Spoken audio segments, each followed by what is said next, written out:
Hello, everybody, and welcome.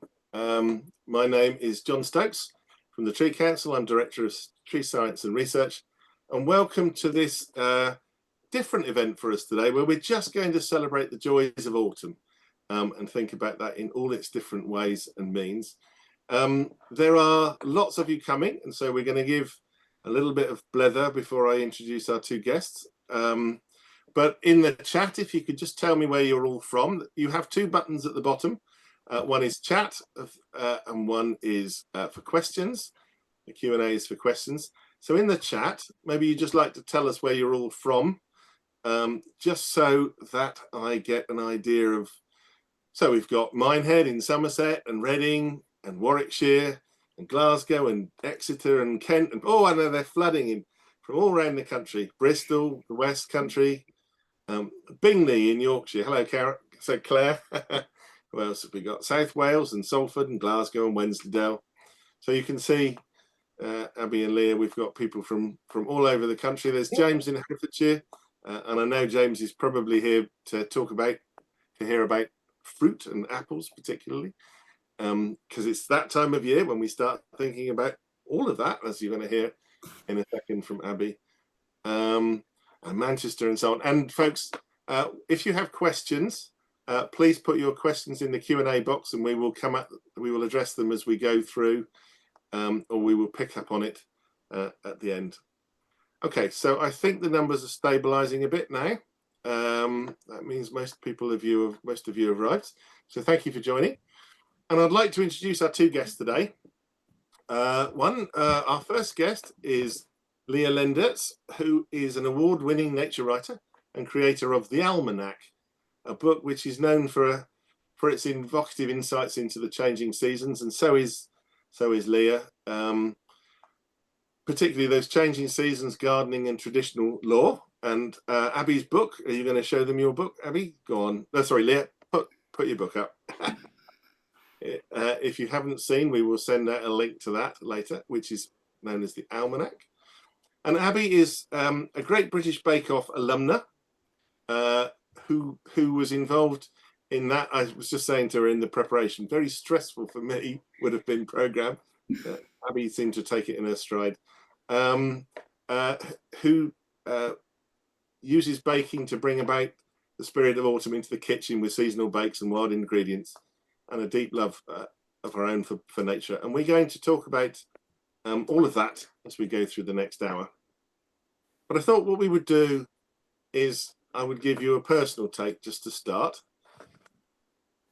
about what is autumn and why do I enjoy autumn.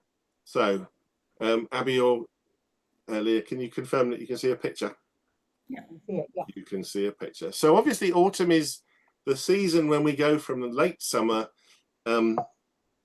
into winter, and that transitional stage is what makes autumn exciting and interesting. It's that moment, particularly in the tree world, where we start to see the change, where we start to see the leaves turning colour. And as those of you that are biologists know, that what's happening is the chlorophyll, the green, is being drawn back into the tree and revealing all the compounds that underlie them. They're there all summer. It's just you don't see them at this time of year, until this time of year. And in this point, the chlorophyll, the green, is drawn back into the leaves, and it exposes these beautiful underlying leaf colours that exist to give us that wonderful sense of autumn. Whoops. But it's not just trees that this happens in. This is down here on the coast. I live near Portsmouth, and this is on the coast. It also happens in the other plants, and this is glasswort on the marshes that goes this beautiful colour of deep red, vibrant colours. And I don't know, Abby, if you're going to talk about eating glasswort, but it's that sense of the autumn that is in all of our things that are out there. For me, it's also the time of mists and the hint of the arrival of the birds as they start to return back to my part of the world. The Brent geese start to arrive on the coast. And at this time of year, you can hear skeins of geese coming in and landing in the harbour just over the house, which for me is what makes autumn particularly lovely. It's that sound that exists as the autumn starts to strike. It's also the time when many of our trees fruit. This year has been a particularly interesting year for wild pear. Wild pear is an unusual tree, in fact a rare tree, but yet this year the wild pears have been fruiting extremely well, which is intriguing and bodes well. But it's also the time when there is the maximum amount of tree fruit out there, and all its shapes and forms and sizes, some edible, some not. And we'll come on to talk about some of those in a bit. But obviously, from an edible point of view, the favourites of many at this time of year, we start to get into the apples and the pears, the autumnal crop. And I know most of my family are currently brewing their cider and preparing their perry at the moment, which is definitely the peak of autumn in this part of the world for me. There are still things, though, about autumn and tree fruits that we don't understand, that I don't understand. Willow, this is the fruit of the bay willow, and it's one of the very few willows that fruits in the autumn. I do not understand how it works. I can't get my head around why every other willow in the country flowers and fruits in April, but this willow flowers in April and then fruits in September. If anybody out there knows what's going on with that one, I really don't get that one. And other really odd things have happened this autumn, and this is one which happened at a tree warden event. Lots of our volunteers, Leah and Abby, are called tree wardens, and we were at an event with them the other week, and we started to notice young oak trees having fruit on them. It is not supposed to be biologically possible for an oak tree of 5 or 6 years to produce acorns, and yet this year they are doing it, and I haven't found an answer to that one. So autumn is also a time of discovery and learning and information that even, you know, after 35 years of doing this, it still produces some surprises. Now, if you're lucky enough to go into the woods, it's also the time of year when the deer are starting to rut, and the autumnal sounds of deer rutting in the woods is one of the great joys of autumn for me. Just hearing those big stags bellowing as they do in the woods and the parks. This is in London, actually. That is one of the great noises of autumn for all of you to go out and experience if you get the chance. But it's also the time of fungi.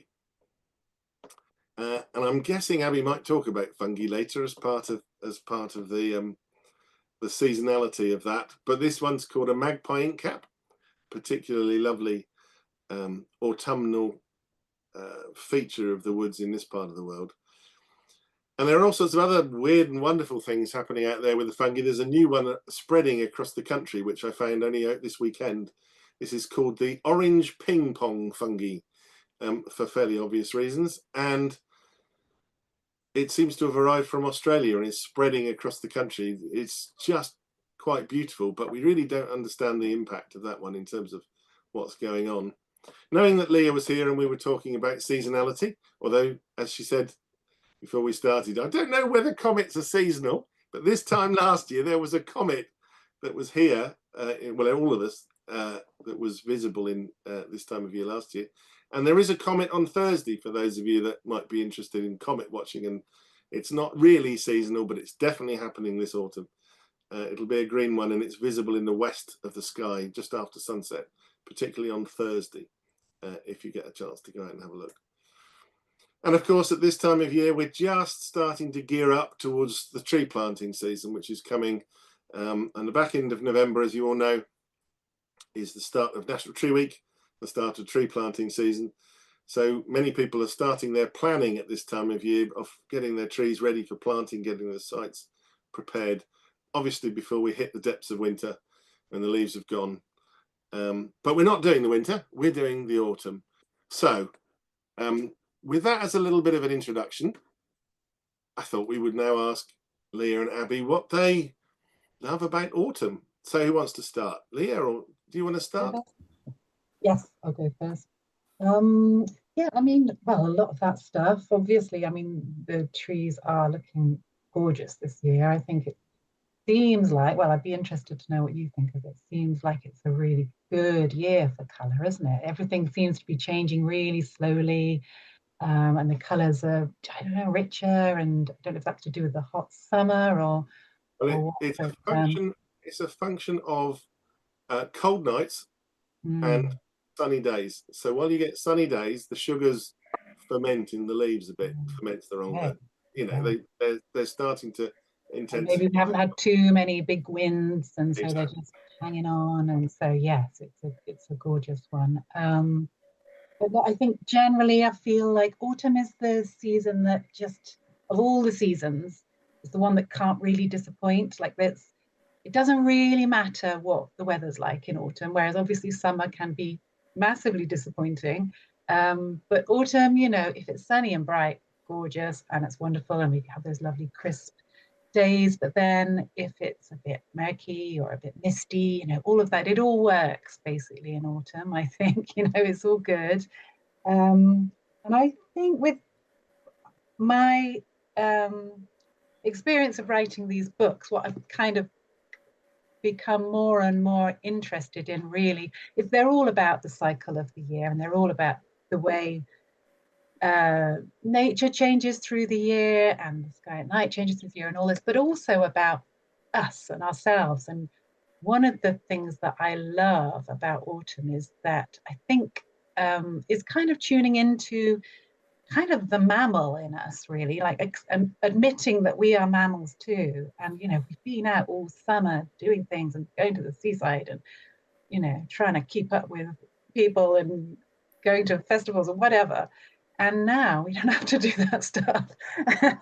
We can stop and we can kind of start to sort of pull in and make our nests and make our little places where we're going to winter, overwinter. And I think, that's something that I have kind of clued into more and more, I think, as I've been writing these books over the last 9 years, and sort of admitting to myself, like, okay, there's a cycle to the year in my own energy and in the way I approach life, as well as there is in the nature that be around us. So I think that's one of the things I really like is sort of trying to reflect that in my own life, and trying to just enjoy, really, like, because I used to just love summer and be really a little bit depressed when it was over, and now I'm like, no, I can really enjoy this. I like making my nest, I like making my little cave cozy and all of that.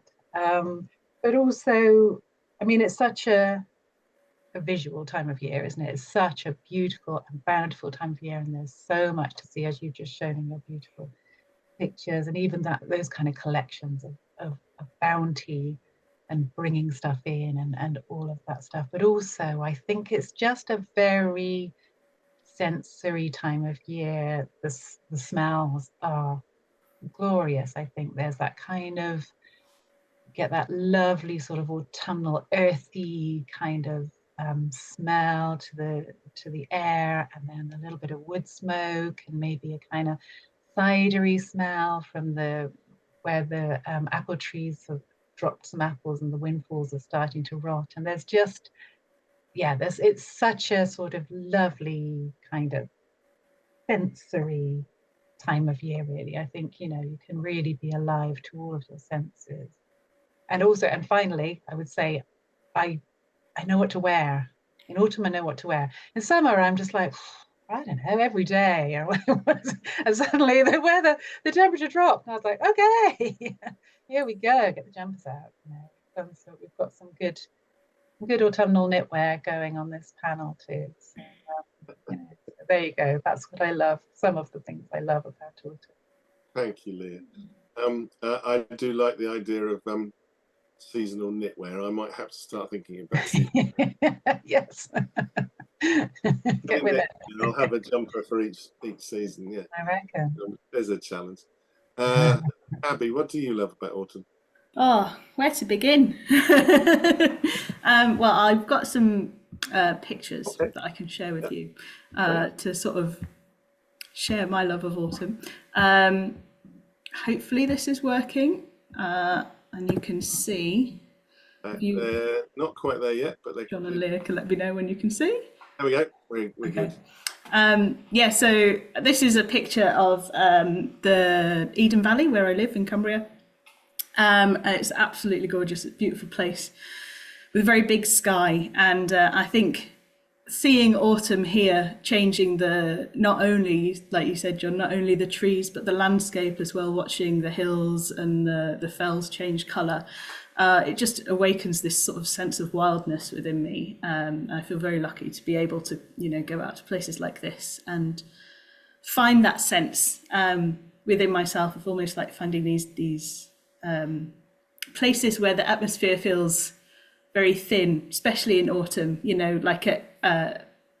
There's something bigger going on that you can almost taste and almost smell. Like Leah was saying, it's that sensory feeling of it. And so I think that's kind of the first excitement that I get. It's like, oh, the atmosphere is changing. And even before I had a passion for seasonal food, which I'll talk about in a bit, always had autumn as my favourite season. It's like you were saying, it's the changing of the colours on the leaves. It's the smells, and I think it's also this sort of sense of change in like nature and the wildlife and the plants in the world around us, and this whole idea of kind of nature getting ready for winter. We see like animals gathering nuts and birds fastening up on berries, and I think that I can really, as a forager, I can really connect to that idea of like preparing for winter. Some hazelnut picking earlier this year, and then just a little bit of a sort of September era harvest. I just like, as soon as it gets to August, September time, I start being like, oh my goodness, I need to lock in. I need to pick, rose hips and elderberries and damsons and sloes, and this sense of like, now is the time of abundance. And in 2 or 3 months, all of it is going to be gone. And I think, although autumn is a time of slowing down, for me, it's almost like a time of trying to keep up with everything so that I can then slow down once winter hits. And I think in that way, I kind of connect to, the creatures that are doing that. And again, like you were saying, Leah, it's that idea of finding the mammal within us, feeling like just another creature that's going out there and foraging for some nuts to keep them going in the winter. And it's a busy time. Obviously, I then take them home and like preserve them. I'm actually sitting next to 25 bottles of apple juice right now, and surrounded by all sorts of things that are drying. I make a lot of jams and vinegars and infusions, that kind of thing. But it's a time of preparation. Just the other day, I went and visited this walnut tree for the first time, which is the oldest walnut tree in Westmoreland, apparently. And it's enormous. You can't really get the size of it from that photo. But as I arrived, I sort of came under the tree. It was a very peaceful field, and I heard a little scattering sound. And I thought, oh, I don't think that's a bird. And I looked up into the tree and I saw a little red squirrel sitting on one of the branches right up at the top, eating a walnut.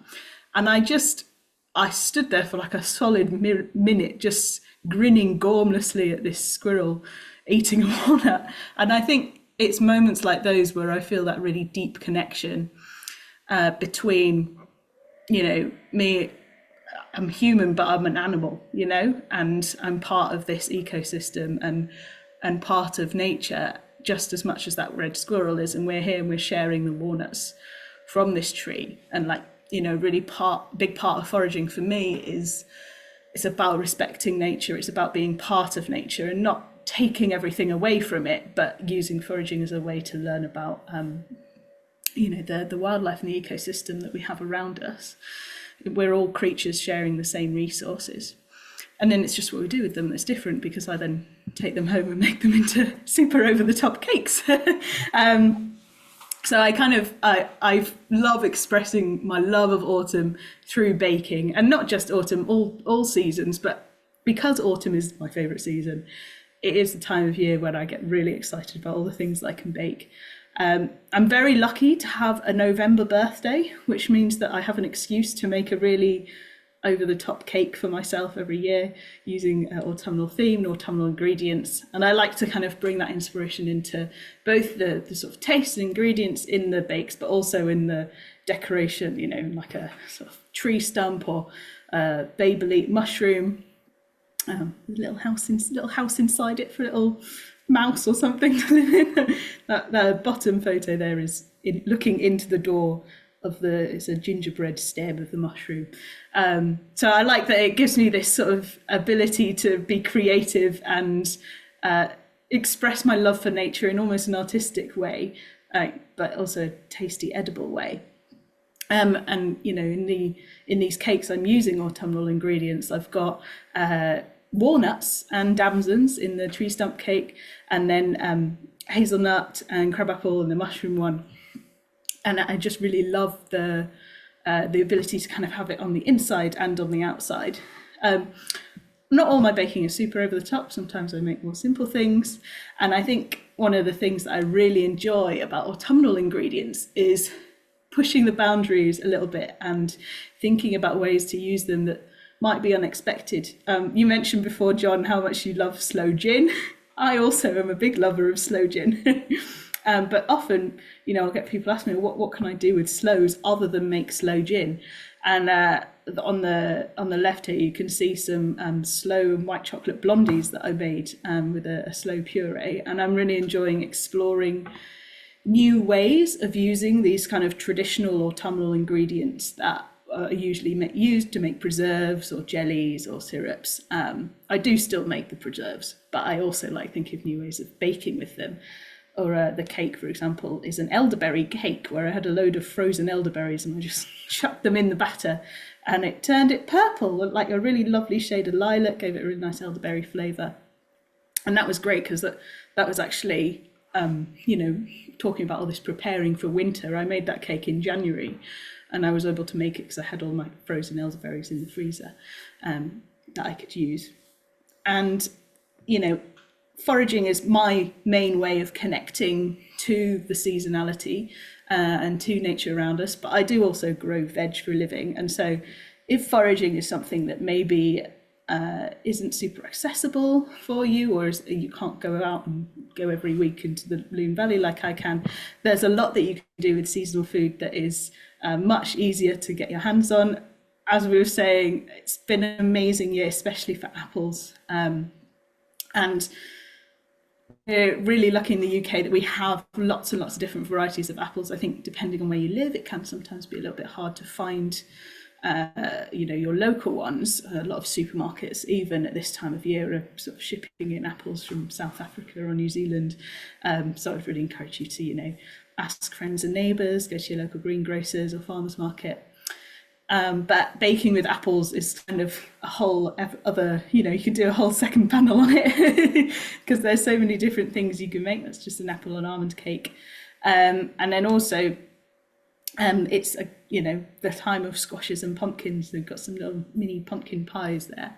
And I think there's something very special about baking or even cooking, but my kind of focus is on baking with something that you have either grown yourself or picked yourself, or even if you've just, you know, bought it from someone else who's grown it, and knowing that that is coming kind of almost straight from the ground, from the earth, into your kitchen and then into your body. And it really reinforces that connection with the earth, with the land, and with being part of a bigger ecosystem. You know, there's a lot of other things going on in the world. It can get very easy to get distracted in, but I think autumn really kind of makes me focus in on that sense of the world is kind of, that nature around me is so full of abundance, and it's silly not to notice that and not to kind of become part of that abundance. So yeah, I just encourage you to take inspiration from, you know, what's growing on the trees and the hedgerows around you.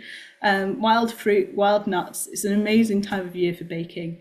And if you want to see any more elaborate cakes and seasonal bakes, that is my Instagram handle. But yeah, it's my favourite season. It's my favourite flavours to bake with. I love autumn. Thanks. Thank you, Stop Abby. sharing. I don't know about the rest of you, but I'm hungry now.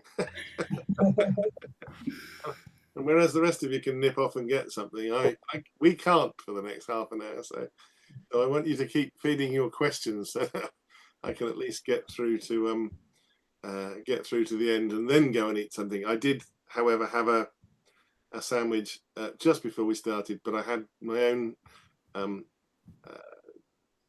brain spasm jams and chutney that I made, because I also like making jams and chutneys, Abby. So that is, yeah, jams and chutney is particularly one of my favourites. So thank you both. That was autumn in a very small sense. That sense of joy, of food, of fruit, of preparing for winter, of just that sense of, you know, preparing to get through the next bit, which is a bit tougher. But I do, as you both say, but I do enjoy that. So Leah, with the almanac, this year you've done the whole almanac with a sort of tree theme. Why was that? Well, I do.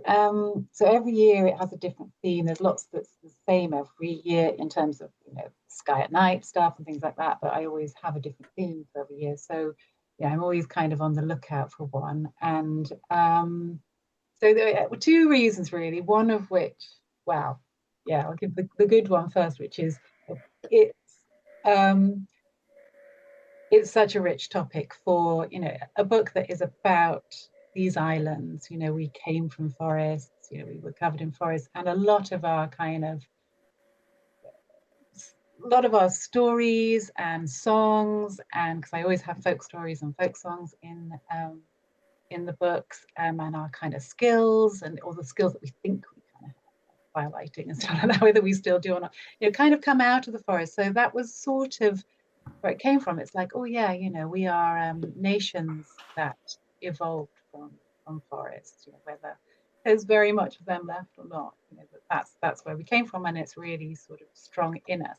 The other reason was a bit of a miscalculation, I'm afraid. I have a bit of there are some almanacs that are predicting things, and I very much avoid that, especially now with, you know, climate change. I'm trying to not say that, but I had a look at the dates and, you know, when the last mast year was and all of that, and I thought, okay, really looks like 2026 is going to be a mast year. And then of course we had this incredible summer, and, you know, and it's this year, and so I've said in the introduction, oh, it looks like it's going to be a mast year, and as well. It's really, really not going to be. But I thought, oh, wouldn't that be wonderful to time in a forest themed and woodland themed book with mast year? But that's what I get for thinking I can predict the future. Apparently I cannot. So that was kind of the reasons, really. It was probably a very good bet when you did it, but as you say, this year suddenly become last year's. I have to hand everything in April of each year, and then I sort of slowly watched the summer get hotter and hotter. I think, oh no, oh dear, I can't go back on it. Oh, it's gone to print. Okay, so it's there, and it's yeah. But anyway, that was the thinking behind it. Okay, fantastic. And I noticed in there you've sort of you've done the bit of the Ogham, the trees of the month. Do you want to tell people about it? Yeah, so Ogham, somebody the other day told me it's pronounced Ogham, actually, but I don't know. I've been saying Ogham. Probably right. So this is, I guess I'm always looking for like ways into the calendar, I suppose. And there's this Ogham or Ogham calendar, which is kind of Celtic calendar of the year, which is based on trees. So it just seemed like such a perfect way in to kind of marking the months and the differences between the months. When you actually look into, you know, so much of the kind of stuff that we think we know about, we know so little really about kind of Celtic times. There's very little written evidence for things. So Ogham is a kind of scraps of Celtic script. And it looks like trees, and there is references in our books about it being related to trees. And then I think, you know, there is sort of paganism as a new religion as well as a very ancient religion is a very creative religion, and works with these little scraps of things that it can glean really from our past. So this idea of a tree calendar that goes through the year is almost a kind of modern construct, I think. But so we just sort of thought, let's run with it and go with it. And the idea that I particularly was interested in really is the idea of different trees kind of representing different months in a way. So I think birch is the tree for January. And the idea there is, you know, to kind of, how can we sort of tune into January using these kind of characteristics of the birch? So it's a tree that colonizes new ground. So we're going into the new year and we're starting new ground. The bark is a great fire starter. So just at that time of year when you need a bit of, you know, a bit of a rocket up you to kind of get you going, it's something that kind of, so it was kind of like leaning into the characteristics of these different trees all through the year, what they can kind of tell us in a little bit about what I was saying earlier about, you know, about ourselves and about how we move through the year. So it's a little bit of a creative, poetic kind of borrowing of this kind of idea of the Ogham tree calendar, which itself is quite a sort of creative, poetic thing. So, you know, don't come at me with too much historical facts on this, but you know, it's kind of, yeah, it's a way in, I think, to the year, and that's what I'm always after. Oh, it's nice. My August is hazel, which is when I was born. So many of my colleagues and friends over the years have been pagans. And I had a very bizarre experience when I was talking to one of them. I turned around and he virtually disappeared. He just vanished. I still don't know how he did that. Yeah, they can do that. But one of them told me once that the origins of touch wood go back to that, in that you were protected by the tree of your birth month. And good. In my case, it was hazel, and therefore what you did if you were worried or stressed, you touched wood, you touched God to basically protect. And particularly your piece of hazel. Particularly my particular piece of hazel. Lucky for you, being around trees all the time, you can always. It helps. There's lots of hazel out there, which helps. Whether that was true or not, I don't know. But that was what I was told, and I've clung to that story for a long time. I like it. Did you learn and did you enjoy anything particular in putting together this year? That this year's going on? One of the things I think I really like I say, with the I think we all sort of have this feeling like we know or should know kind of woodland skills, know how to start a fire, know how to put one out there. I really loved, so we included woodland skills for each month. So there's things like, you know, how to make a little pot of charcoal pencils at charcoal burning time, and how to you know, make damper to cook over the fire, and things like that. Lots of fire related stuff.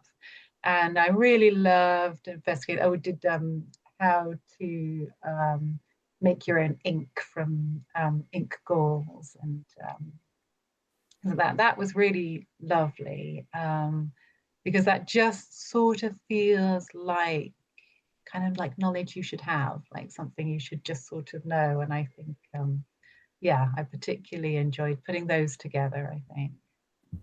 And hopefully what's lovely about this book is that they get used in loads of different ways. So I know that lots of forest schools use them, things like that. So hopefully some of those will be actually being carried out in the forests, which is a lovely thought. There's a 12th century village recreation down here on the coast near Gosport, and there's a man there who makes pot to make oak gall ink from. Okay. He's promised to make me one, so that I've never actually done it, but I've always wanted to do it. So. Oh, amazing! Brilliant. So, yeah. Now we've had somebody. Fiona's asked what's a mast here. Do you want to do that? Oh yeah. So yeah. Okay. Well, I bet you know much better than me. A mast year is when the trees sort of all get together and fruit at the same time. And I believe, well, I'm going to say my version, then you can correct me, which is that there is some idea that this is a kind of coordinated thing. It's almost an evolutionary plan that, you know, they flood the market with berries, then everything can't get eaten at once, and, you know, they'll have, you know, something will survive essentially every few years. I feel like this isn't really, in a way, like not a true mast year, because it was kind of brought on by this extraordinary weather. This is me trying to get out of having predicted. But, you know, I feel like actually it was a response to stress rather than it necessarily being the tree's plan, your evolutionary plan. But what do you think on that? I'd be interested. So sort of. All of your original is to flood the market is correct, and it's definitely designed for something like an oak tree that puts lots of effort into producing an acorn. It doesn't want to do it so that everything gets eaten, and if you keep going at the same level, then the predators build up to the same level. So if you have fluctuations, you flood the market in one year, they're not ready for it, and therefore there's a chance of its distribution. The thing that was slightly complex in the latter part of your answer is that most trees, the formation of a flower bud is set in the autumn of the year before by hormones in the tree, and it determines whether it's going to become a leaf or it becomes a flower bud. So actually a mast year is set in the year, so it was actually last summer, not this spring, that caused that to happen, probably because they might always produce the flower buds, but then in the spring of the year that they don't develop. So there's all sorts of complicated bits that we don't understand. So me trying to say would have been right. You might be right. It might be that the spring has caused them to be produced, whereas normally they wouldn't be. But nobody seems to know. It's one of those complicated bits of tree biology. So, thank you, Abby. How about you? You obviously showed in your pictures some of the things that made my stomach very hungry about how baking has inspired you in the autumn and the changing seasons. But do you have a favourite thing to make in the autumn? I think it's about finding those kind of flavour combinations that like nature provides for you. So the fact that hazelnuts and damsons are ripe at the same time, you know, and then they go so well together, or like crab apples and walnuts, you know. And I think anything that combines like a wild nut with then like a wild fruit is just, I find it really delicious. I think damsons are probably my kind of favourite, maybe my favourite fruit, but just definitely my favourite kind of autumnal ingredient to use. And anything with damsons. I made a really nice damson and hazelnut frangipane tart a couple of weeks ago. But I also, like I showed in my photos, I really enjoy being inspired to make the kind of more artistic style things. I only really do that in autumn. Sometimes I'll do it in the summer for like a special event, but in autumn I'm like, oh, I want to make loads of tiny little mushrooms out of fondant. And yeah, I didn't really talk about mushrooms in my talk, but I do also love mushrooms. I just haven't worked out a way to include them into a bake other than in a visual way yet. There may come a day when I'm like, this is a mushroom-themed mushroom cake. I haven't quite got there yet. But I think anything that has those kind of natural flavour combinations combined with the artistic style that is inspired by autumn, I just love. I could spend, I do spend 3 days making one of those cakes, and it's like, that is how I celebrate my birthday. I genuinely can't complain about that as a concept. James has said he likes quince, apple and banana crumble, which is one of his favourites for this time of the year. Sounds lovely. Do post questions, folks, because we're going to be breaking for questions in about 10 minutes. So if you've got questions, do please stick them in the Q&A so that I can ask both Abby and Leah. So to both of you, either of you, is there a sort of seasonal traditional festival or something like that you like to do at this time of year? Is there something? I mean, I particularly like toffee apples at this time of year. I confess, when it gets to Guy Fawkes time of year, toffee apples is my favourite. But is there anything for either of you that inspires a bit of want to go and do that? I love your apple days. I do normally get along to an apple day. I missed it. It was yesterday. We've got a community orchard just around the corner.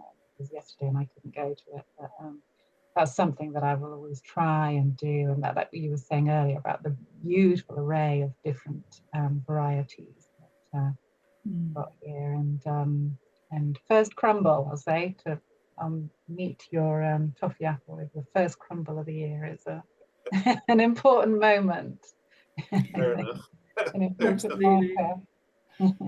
And it's Yeah. like sloe gin and things. I've made sloe gin this year and quince gin because I've had loads and loads of quince.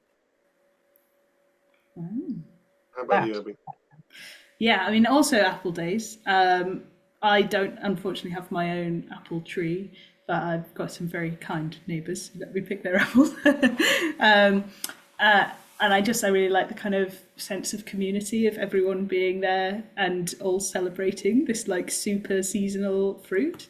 Also, kind of a little ritual I have, which is sort of more of a yearly seasonal thing, but especially in autumn, you know, I'll have my spots like my really good hazelnut tree that I'll visit them and I'll be like, okay, next week I'm going to go and visit my hazelnut tree and I'll go and pick some hazelnuts. And I think going, you know, at certain times of the year, I don't do it on purpose, but it always ends up being like almost exactly a year to the day since I last went. Occasionally, you know, depending on the weather, things are riper earlier or later. But it's always within like a week I'll go and I'll pick something, and it's like becomes like a little ritual of being like, oh, today's my hazelnut picking day, you know, I'm going to go do my sloe picking today.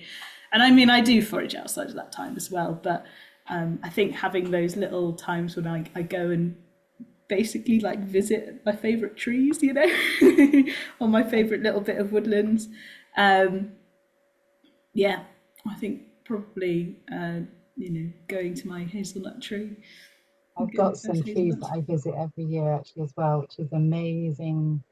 In Bristol, there's a wonderful avenue of beech trees, which when it turns copper, like it's like the whole air is copper and just, you know, and the ground, of course, carpeted. And they're huge, huge trees. And I always try and sort of work out, I think it's not quite yet, but work out when that's going to be and go there and just, obviously not to collect any, well, you can, of course, but I don't go and collect beech nuts or anything, but just to be in that beautiful kind of golden setting. It's so beautiful. Absolutely. That is. Abby, Aidan's asked if you've ever tried baking with acorns. I haven't, but I've got a tray of acorns just behind my computer over there, which are drying, so that I can make acorn flour for the first time this year. I haven't like been able to collect enough. Unfortunately, I don't have a really good like particularly good oaks around where I live. There's a lot of ash and a lot of sycamore. So if I want to collect enough acorns, I have to sort of make a specific acorn picking trip. And anyway, I've done one this year, and obviously it's been an excellent year for acorns, so there are lots. But yeah, I'm excited to try making some acorn flour biscuits or something. We'll see. But one of the reasons that the jays collect the acorns and then bury them, everybody thinks it's just about the tree propagating, but actually the reality of it is that the acorns, when they're fresh, have an awful lot of tannin in them. So the jays bury them so that the tannins leach out over the winter, because at the beginning of the autumn, they're poisonous to the jays. But towards the end of the season, after they've been buried for a bit, the tannin gets leached out. So if you do make the flour, yes. You have to sort of soak them over and over and over to get all the tannins out. It's a bit of a process. Are there sort of favourite tree-related stories or myths that you like in this time of year? I'm going to go with Abby because I know, Leah, you've got a bit in the book that we might come to in a second. Anything? Tree-related stories and myths. That's such a good question. I haven't got any off the top of my head. But I really like the idea of, you know, like when you find like a little fairy ring, a mushroom, you know, fairy ring of it being a time when kind of the fairies are all active, you know, and like this idea of, I guess, like I mentioned at the start of my presentation, it always feels like a time of year when the atmosphere is very kind of full of, I don't know, magic, but it definitely feels like a time for myth and a time for storytelling and for magical things to happen. Which takes us quite neatly, I think, to Leah, and you've got one, haven't you, in the book? I've got a story. Yes, I have a story in every month, and looked for stories that were about particular trees, or were general kind of woodland stories, and it's fairly short, and I will read you. So the ones, when we get to this time of year, we'll say it all gets a bit gloomy as you get towards kind of Halloween, and everything gets a bit spooky, and so it's not the most uplifting of stories by a very long way. In fact, it's called Deirdre of the Sorrows, but it's about yew trees. It kind of gets to yew trees in the end, and really about you always see yew trees planted in graveyards, and there's been a long association with death between, and this is a really ancient Irish story, which just shows that association has been coming for a long time. So that's sort of the point of the story. But yeah, sorry to bring the tone down a little bit. Yeah, bit of a gloomy story. We'll cope. It's autumn. It's that time of year. Yes, it's that time of year. Okay. During the reign of King Conor of Ulster, a baby girl named Deirdre was born to his royal storyteller. It was prophesied that she would grow up to be the most beautiful woman in all of Ireland, but also that wars would be fought over her, and she would bring sorrow and death upon the country. Many argued for killing the child on the spot, but King Conor said that he would put her into the care of the poetess Leavesham, and that as soon as she was old enough, he would marry her himself, and so prevent the prophecy from coming true. It soon became clear that the first part of the prophecy would, however, and Deirdre grew up to become a great beauty under the watchful care of the poetess. One day when she was out walking, she saw a fine young man from afar, with hair as black as a raven and lips as red as blood, and she fell in love with him. She asked Leverkan to help her to meet him, and she readily agreed, being a poetess and perhaps not actually the best choice to keep a young woman on the straight and narrow after all. The young man's name was Naoise, and when they met, he, of course, fell in love with her too. They ran away to Scotland and began their lives together. King Conor was furious and jealous, and he came up with a plan to trick them to come back, sending his most trusted and loved warrior to fetch them and tell them that they were forgiven.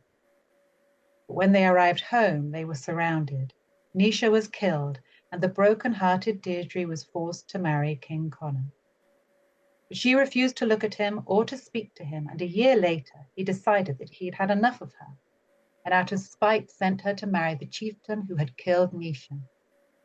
In her misery at being caught between the two men she most hated in the world, she threw herself from her carriage and died.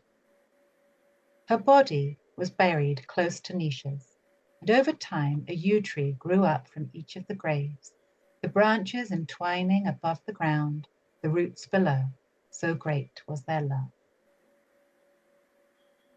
Sorry, yeah. Some yew trees entwining. There you go. There you go. Autumn. She'll never look at yew trees in quite the same way again. No, yeah, very sad. Very sad. I'm going to go to questions, if I may. We have a question for Abby, which is basically, they're a complete beginner. Anna says she's a complete beginner for foraging and doesn't know where to start. And linked to that is a sort of, what cookbook do I look at? Mm-hmm. Yeah. Now, have you produced your own yet? Not yet. I'm gathering recipes. I'll get there one day. It's a very slow process because I go with the seasons, and I can't be practicing making an elderflower cake in January, unfortunately. But some of my top recommendations, I actually have one here. This one is fantastic. This is The Forager's Calendar by John Wright. This goes throughout the year and basically tells you kind of what's in season, how to identify it. And it also has a really good kind of introductory section about things like the law and safety and what's legal and, you know, how to, what you should use to identify things other than just his book. There are a few others as well. This one, Food for Free by Richard Mabey. This was, I think, a good starting point for a lot of foragers. It goes through, again, not through the year, but through different types of plants, and has identification.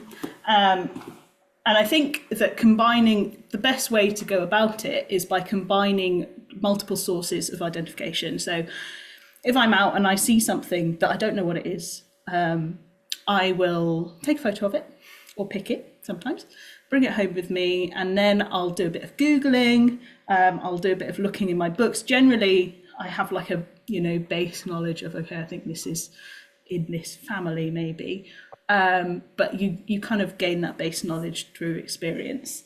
And then only once I've got like multiple confirmation from multiple sources that something is safe to eat, will I actually eat it. I would just say there are apps out there that you can sort of point your phone at a plant and it'll say, oh yeah, that's fine. But they have frequently been known to identify things like hemlock water dropwort as, you know, potato roots or something, which that's like one of the deadliest plants in the world, actually, and it's very common in our rivers. So definitely you can use apps as a starting point for maybe families, but I would not use them as a final identification source.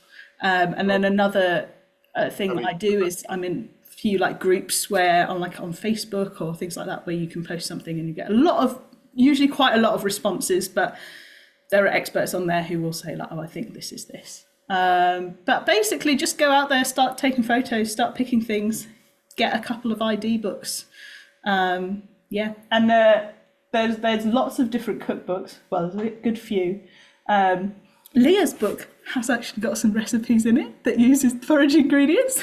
Yes, Liz Knight. I was going to say Liz Knight's books are wonderful, and Liz Knight has actually contributed woodland foraged recipes to the 2026 almanac. Yeah. Her other books are wonderful too. I'm going to butt in for a second. I like Robin's quote. He said, "Eat weeds, never munch on a hunch," which is a very good. I like that. Never munch on a hunch. Since we're doing book promotion today, Tree Council's produced this new Tree ID book, which will help you with all of those identification stuff. One I happened to write earlier in the summer, or not the summer, but it's taken me years, but it's published in the summer. So they'll probably put a link to the chat in that if you want to identify your trees in a different way. So that was that question. Somebody's then asked whether there's a thread of foraging questions. So there's is there anything unexpected you take with you when you're foraging, Abby? I liked all your baskets. Yeah, I am actually sitting in front of quite a lot of my foraging baskets of various things back here. I think probably the most unexpected thing is that I quite often take little plastic sandwich bags with me if I'm out for a walk, because you can just fold them up and put them in your pocket, and then they don't stain. I have some nice cotton bags that I use for things that don't stain, like nuts or whatever, but quite often I won't be expecting to forage something, but I just put a little plastic bag in anyway, just so that if I find something, I mean, they're not ideal for like long-term storage or transportation, but if I'm out and I find like an interesting mushroom or, you know, like a few lingering blackberries, then it means that I've got something to put them in, because otherwise, you know, I have a roll of dog poo bags usually in my pocket, and that's always a bit suspect when you're seen carrying one of those around and snacking out of it. So I taking sandwich bags now. That's probably the most unexpected things. I usually take like basket or other kind of bag, container, sometimes little guidebook if I'm, you know, wanting to learn about new stuff, sometimes little like knife or scissors, gloves for nettles, that kind of thing. Yeah. Okay. There's a couple of tree related sort of questions which I might be easier if I did them. There was one about why hazels has green catkins on it this time of year. It's basically because they're starting the process very early. Hazel is one of the earliest of the flowering trees in the countryside, and they will start to come into flower just after Christmas. We don't entirely understand why that is, but we think it's because the pollen, when there's no leaves on the trees, it means it's easy for the pollen to spread in the woods. So that's why it's adapted that behaviour. Somebody else has asked, how early can you collect hazelnuts? The answer is, as they posed in the question, basically before the squirrels get there, because that is the problem with all hazel. You have to beat the squirrels. It's probably already too late this year. You need to go in earlier in September. And then the last one was a tree-related one, was about why are some trees deciduous and some evergreen, from Fiona. It's basically about wind.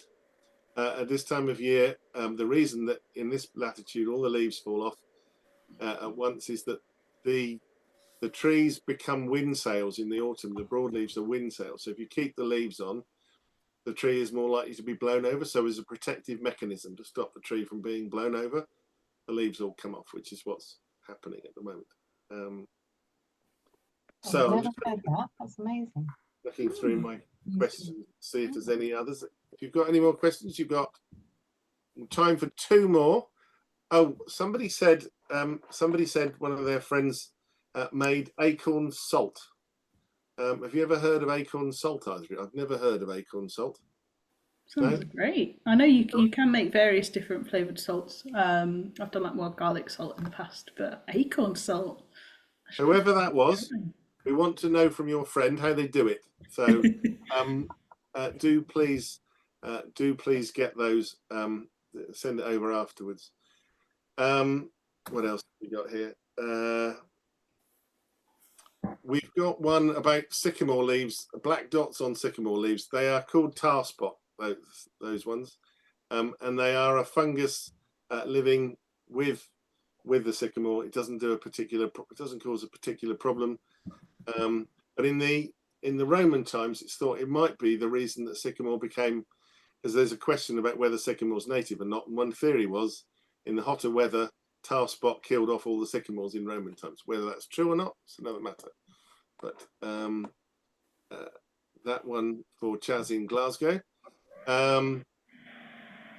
What else have we got? We've got about a minute left, everybody. So I may not have, unless you get your questions in really rapidly, I might not have time for any more. Just seeing if there's some I haven't covered. No, I think we are. I think we've done all the ones that we've got in. Oh no, Alice had said fallen tree leaves. I missed that one, Alice. Sorry. Oh yes, sorry. Alice has asked a question about leaves falling off and being tidied up and being swept away. One of the issues that we have with leaves falling off at this time of year in the autumn is that people have a tendency to sweep them up and tidy up.